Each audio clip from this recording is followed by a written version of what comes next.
अब लोगों की डेथ हो रही है। अब अगेन आपने भी एक पॉइंट उठाया था कि क्या ये कोरोना के कारण है या उसकी वैक्सीन के कारण है, ये शायद डिबेटेबल हो सकता है, लेकिन इसमें कोई शायद शक की बात नहीं कि पहले ऐसे केसेस हमने ना इतने देखे ना सुने, क्योंकि मीडिया, इलेक्ट्रॉनिक मीडिया कई सालों से है, होता तो तब भी पता चलता।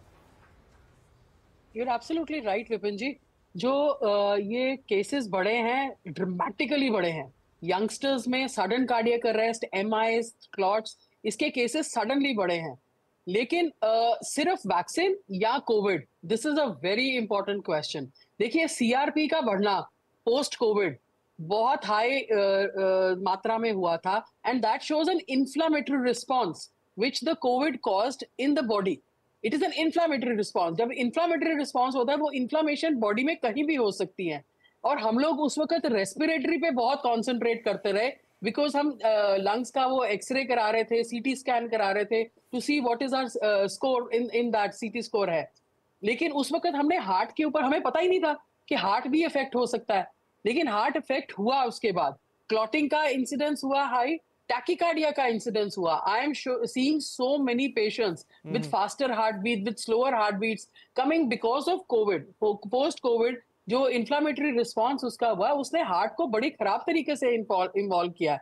कार्डियोमायोपैथी का इंसिडेंस इतना बढ़ गया है। ये जो आप कह रहे हैं कि नाचते नाचते एकदम से अ पर्सन एक्सपायर्ड, यंगस्टर लोग जॉगिंग करते जा रहे हैं, वहां कोलैप्स कर रहे हैं, this is sudden cardiac arrest. Suddenly the incidence of sudden cardiac arrest has gone up so much, and it is because of COVID, but only to blame vaccine? Yes, we need more data। Right और क्योंकि सारी बात इसलिए निकल कर आ रही है, इतना हल्ला इसलिए मच गया क्योंकि अब कंपनी ने खुद एडमिट कर लिया इन द कोर्ट कि हाँ, उनकी वैक्सीन में ये प्रॉब्लम है। डॉक्टर भाटी, 175 करोड़ डोजेज अब हिंदुस्तान में, मतलब वो अगर आप उसका एक छोटा, इंग्लैंड तो चलिए एक छोटा देश है कंपैरेटिवली, और पॉपुलेशन में भी बहुत छोटा है हमसे, लेकिन हमारे 175 करोड़ डोजेज इसके लगे हैं, तो हमारा अगर छोटा भी इंपैक्ट होगा तो बहुत बड़ा दिखाई देगा। बिल्कुल बिल्कुल। देखिए, नंबर तो अगर हम वर्ल्ड वाइड देखें एस्ट्राजेनिका या कोविशील्ड के, तो डेफिनेटली इस पर्टिकुलरली एक वैक्सीन की डोजेस काफी ज्यादा लगी थी। हालांकि ये कोई नई बात नहीं है इसकी। अगर हम क्लॉटिंग वाली बात करें वैक्सीन की, तो इसमें ऑलरेडी जितनी भी अभी तक की फिलहाल रिसर्च आई है, उन रिसर्च में तो ऐसा पाया गया था कि रेयरेस्ट इसका साइड इफेक्ट की जो हम बात कर रहे हैं होने की पॉसिबिलिटी, संभावना इसकी बनी रहती है। और जैसा स्पेसिफिकली क्योंकि हम ज्यादातर टेस्टिंग में रहते थे, तो इमेजिंग में देख लें या फिर पैथोलॉजिकल देख लें, तो उस time during Covid and post Covid inflammatory markers, D dimers, ये तो ज्यादातर सभी पेशेंट्स के ऑलमोस्ट इंक्रीज ही रहते थे कि मतलब थ्रम्बस बनने की टेंडेंसी। रेडियोलॉजी में हम हमेशा देखते थे ज्यादातर पेशेंट्स के इवन आपके ब्रेन के अंदर क्लॉट्स, आपका पल्मनरी एम्बोलिज्म, इसके अलावा आपका पेरिफेरल क्लॉट्स। तो इस तरह के क्लॉटिंग तो काफी ज्यादा cases already Covid, post Covid, जिनको सीवियर कोविड हुआ था, जो हॉस्पिटल से डिस्चार्ज हुए थे। इवन आईसीएमआर की रिपोर्ट ने भी ये सजेस्ट किया था बाद में कि अभी जो रिसेंटली आई थी कि पोस्ट कोविड जो हॉस्पिटल से मॉडरेट टू सीवियर पेशेंट थे जिनको कोविड रहा था, तो अगले कुछ समय तक उनको एक्सर्शन वाली एक्टिविटीज। पर यहाँ पर सवाल ये है कि वो कितने टाइम तक, अभी हम कोविड की बात करें तो वैक्सीन भी लगे हुए ऑलमोस्ट सेकेंड डोज 2 साल से ऊपर हो गए हैं।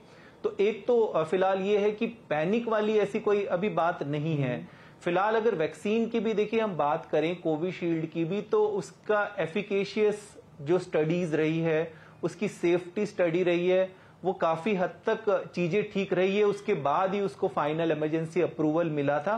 बट हाँ, वो दोनों अगर केसेस का हम बात करें क्लॉट्स वाले, तो वो कोविड पेशेंट्स जिनको सीवियर कोविड भी रहा था, उन लोगों के अंदर क्लॉटिंग के तो काफी ज्यादा केसेस हम वैसे भी देख रहे थे। और फिलहाल उसमें आइडेंटिफाई हम ऐसा नहीं कर सकते थे कि पर्टिकुलरली ये एक हाई रिस्क वाला ग्रुप है कि इसको वैक्सीन लगाने के बाद इस तरह के साइड इफेक्ट हो सकते हैं। उसको भी हम कोई इस तरह से स्क्रीन नहीं कर सकते। तो ये जरूर देखा गया था, जितनी भी सारी तरह की रिसर्च आई थी, कि वैक्सीन लगने के बाद हॉस्पिटैलिटी रेट के अंदर, हॉस्पिटल एडमिशन रेट के अंदर एंड बीमारी की गंभीरता के अंदर, सीवियरिटी में, वो काफी कमी देखी गई थी। तो नहीं, वो बात तो है, बिल्कुल सही है कि क्या होता अगर ये वैक्सीन उस समय नहीं आती, तो क्या और गंभीर परिणाम हमें देखने को मिलते। ये सवाल तो हमेशा रहेगा। लेकिन एक इंपॉर्टेंट बात आप बोल गए डॉक्टर भाटी के, अब जबकि इतना वक्त बीत चुका है, तो क्या वो वैक्सीन हमारे अंदर अभी भी मौजूद है या वो अभी भी क्लॉट बनने की संभावना है? किसको ध्यान रखना है, क्या ध्यान रखना है, कितनी चिंता करनी है? ये 2-3 बड़े अहम सवाल होंगे। एक छोटा ब्रेक ले रहे हैं, उसके बाद इन्हीं सवालों के जवाब।